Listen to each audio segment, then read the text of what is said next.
Hi, welcome to the Law Simplified. I'm Shaveen Bandaranaike.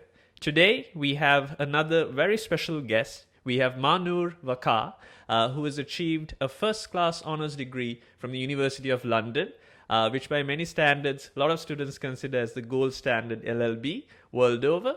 And we have her with us to provide you, our audience, with some insights onto how she achieved her first class LLB and what you can incorporate into your study schedules as well. So first and foremost, Manur, congratulations, job well done. Thank you for having me. It's always wonderful when a first class student agrees to do an interview of this caliber because there are thousands of students around the world that you could help out. So it's us that should be thanking you. Okay, so first and foremost, before we go into the nitty gritties of everything that you went through, just so that our audience has an outline and an understanding of who you are, tell us a little bit about the journey that you had towards the LLB. Why did you select law as in terms of academics as well as a career? All right, so law is something I've always wanted to do since I was around 8 or 9. But obviously, when you're a child, no one really takes you seriously. And then obviously, life got in the way. I had pre-medical, I had sciences in my A and O level. So people sort of forgot about the fact that I wanted to do law. So it wasn't until my A2 that I said that I actually want to pursue it as a career. And I think in the subcontinent, law is not really considered the noble profession as it is in the West. Right, okay. So my parents were sort of shocked, and they were very surprised and taken aback because everyone in my family is a doctor. So they tried to support me, and support me they did. So my dad took me to a law firm. He was like, "This is what you're going to be doing, and do you want to do it?" And I said, "Yes, most definitely yes." And I think from there on, I never looked back. That's quite interesting in the sense that I think from most of the people that I usually sort of lecture and I usually teach, there is some sort of background in law. Yeah, definitely. But ironically, from most of the interviews that I've done in this series as well, I don't think I've encountered a single person apart from one that actually has a background in law. You yourself, your families, I mean, they're not necessarily in the legal fraternity. Not at all, no. So that's, I mean, that's, it's doubly then wonderful because it's not just that you've gotten through your LLB and you're the first person to get into this field, but you've done so with the first class as well. So that's quite fascinating. In terms of now that you've gotten this first class LLB, what are your future aspirations? What is immediately on the cards for Manur? Immediately on the cards is LLM. I'm currently going to pursue an LLM at the London School of Economics, and hopefully I'll be specializing in international business law. After that, I really don't know what's in the cards for me. Whatever is best and whatever Allah has planned for me, those are my plans. That's what I would say about my future. Okay, and I'm going to touch on that a bit later on as well, based on what your interests were in law. But up until such point, considering your family background, considering maybe colleagues and people that you know, and maybe even people that you've seen out there, who would you consider to have been your inspiration? Who did you look up to?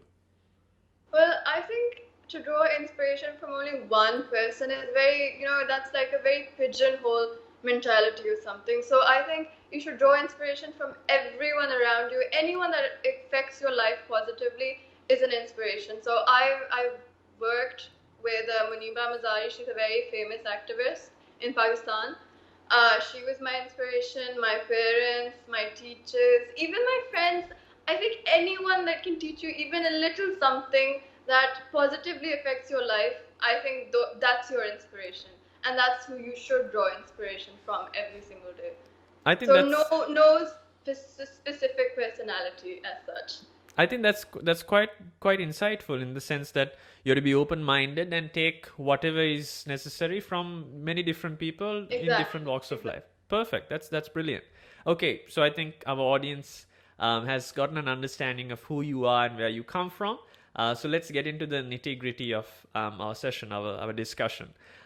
First and foremost, in terms of your academics, I believe you studied full time, as in you were not working Yes, while you were studying for full time. LLB. Okay, so in terms of that, what was your study schedule like? How many hours did you devote to it? How did you manage your time, and so on? Well, to put it crudely, I'm not really a nerd, so I would not sit down and study for hours every single day, hours on end, not going out, not seeing the sunlight. I'm not that sort of person. Okay. So I would study on the weekends, I would revise when I got home, but most importantly, when you attend the lecture, you should make sure that you're understanding what is being said to you. So if I had a problem during the lecture, I would call my teacher. I would say, okay, I'm sorry, I don't understand this. Can you explain this to me? And once you hear it back in your own words, once you hear it the way you want it to be heard, I think that develops a better understanding of the law, because most people just rote learn and they try to copy down everything that's written in the book or the subject guide. I think the best thing you can do is study, but study in your own words, study with the words that suit you. So I would sit down and I would make it my own. I would make my own notes, my own analysis on those notes, which is why I think I scored well as opposed to other people who have read a million textbooks and a million articles, but they don't really understand, they don't have their own understanding of the law as such. So I think that's what everyone should be doing, really, who is studying law. I think that's a very good sort of direction to give to the audience and anyone who's watching as well, because you're quite right in the context. I always call this the kitchen sink mentality. So usually when you study Exactly. law, you study everything, and then just to make sure you've covered your bases, even in an examination scenario, you throw everything at the examiner, including the kitchen sink. So that's very nice. You've taken what is provided to you by your university, and then you've made it your own. You've converted it into a format that is understandable by you. Therefore, you can communicate it as well. That's quite brilliant.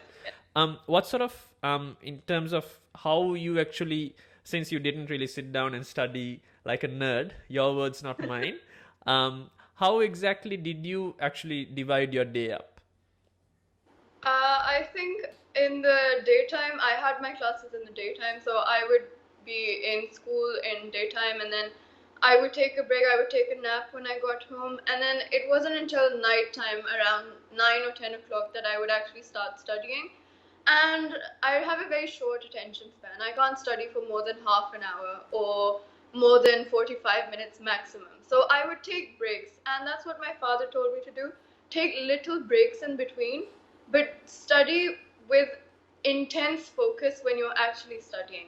Because there are many people who study 5 or 6 hours a day, but they're not actually focused. They're not actually studying or retaining anything, because it's humanly impossible to study 6 hours a day and retain everything in the books, in the textbooks.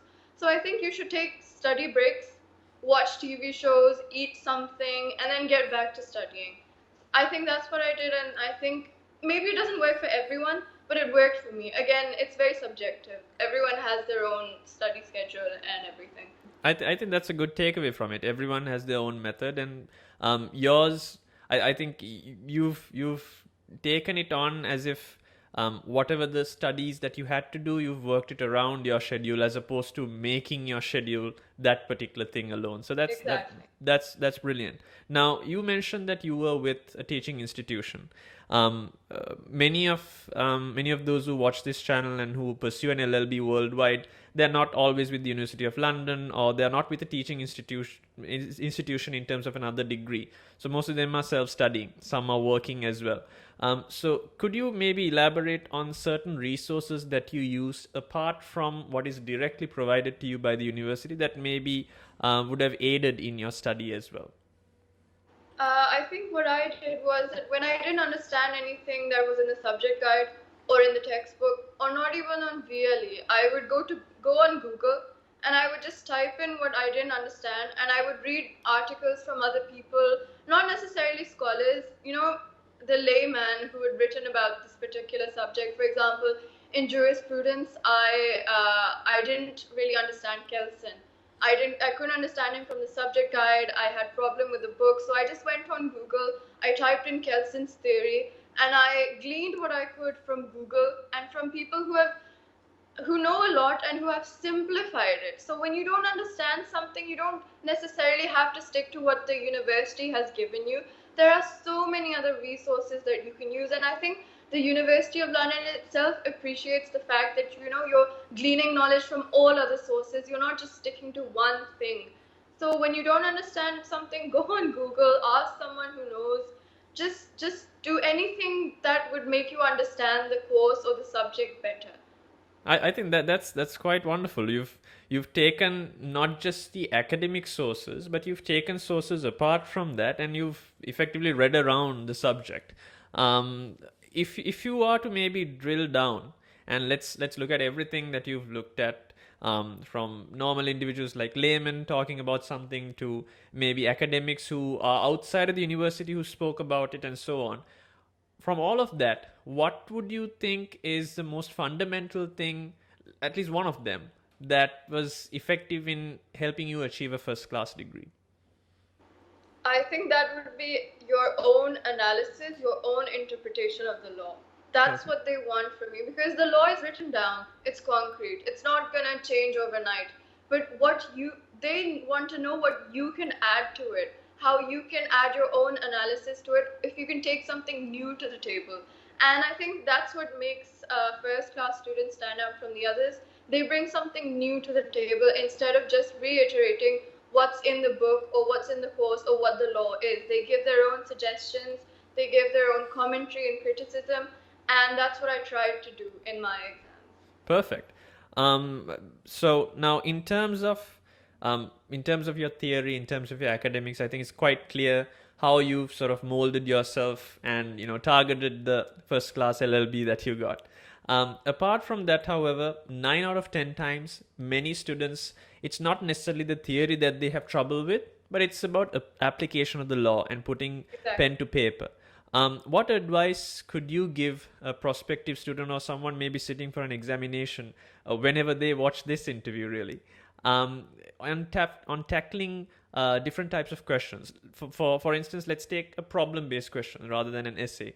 What is your process like when you see a question from that point onwards until you actually answer that question?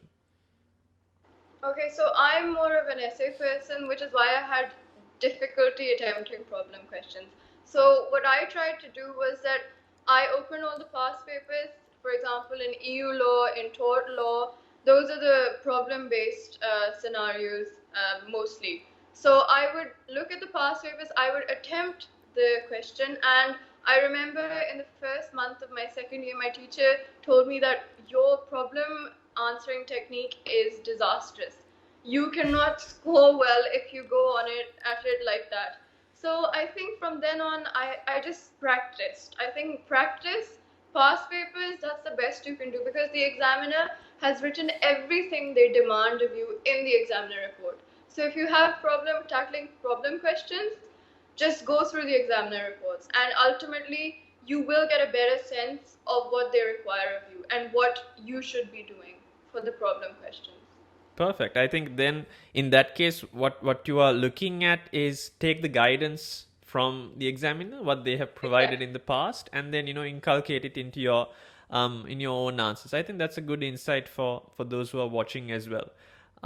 Okay, so since you've been going through the normal entry route in terms of specifically University of London has 2 routes, but you've been going through the normal route. From all of the subjects that you encountered, both the mandatories as well as the electives, what was the most challenging to you?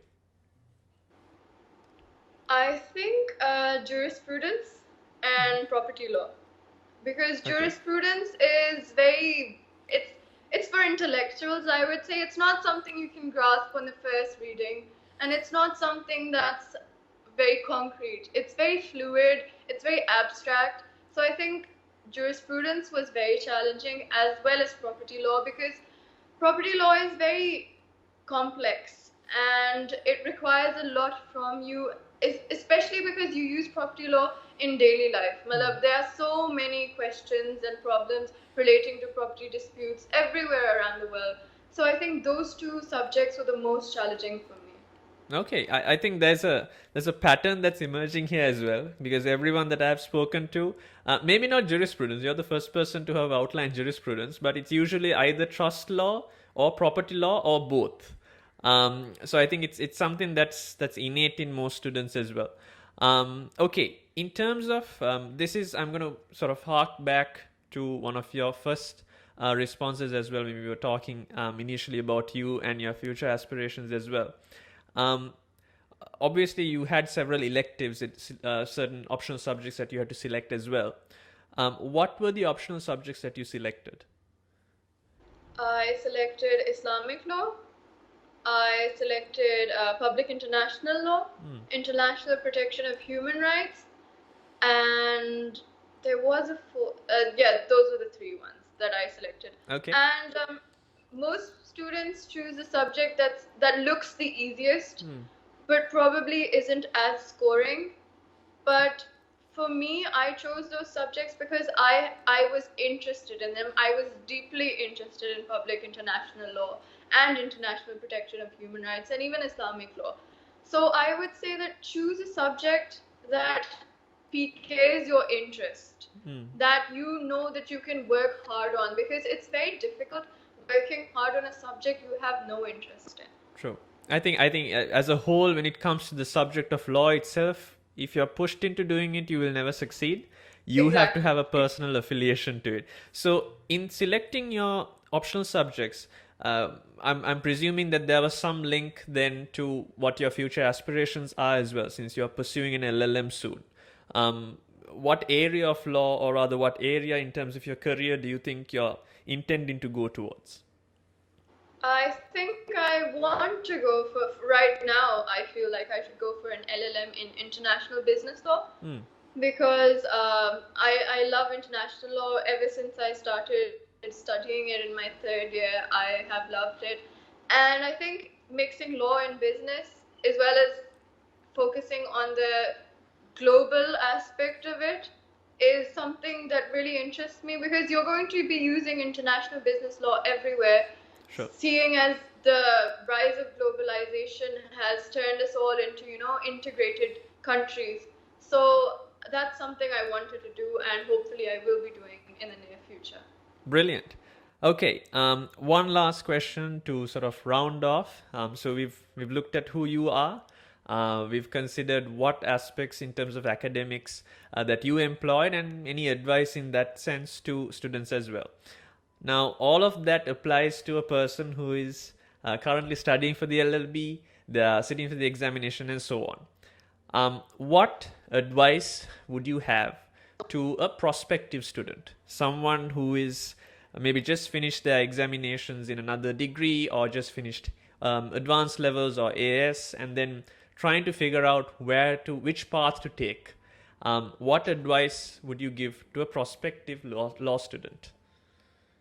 I say this to everyone actually. I say this to anyone that asks me. So I say that if you don't have a deep passion for law, don't go for it, because law is a subject that requires intense effort. Like it's basically your whole life. It becomes your whole life. So if you don't have an interest in it, if you're not involved in it, then personally, I don't think you can succeed, or you can, really immerse yourself in it. So come to law if you have passion for it, because we need more passionate lawyers all around the world.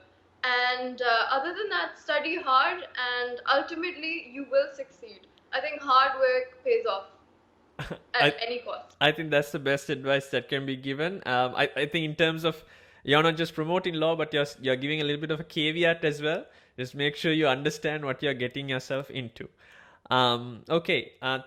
Thank you ever so much, Mahnoor. It was a pleasure you. talking to you. I think you've given a lot of insight for students all over the world as well. And as I mentioned in the beginning, it's not easy. It's not easy to get through law in the first place, and to do so with a first class is a rarity. So you're one of 23 this year. Sort of Yeah. London is a degree which is highly sought after and is very difficult to get a first class as well. And thank you very much for taking the time Thanks for having me. to helping our students on the Law Simplified platform as well.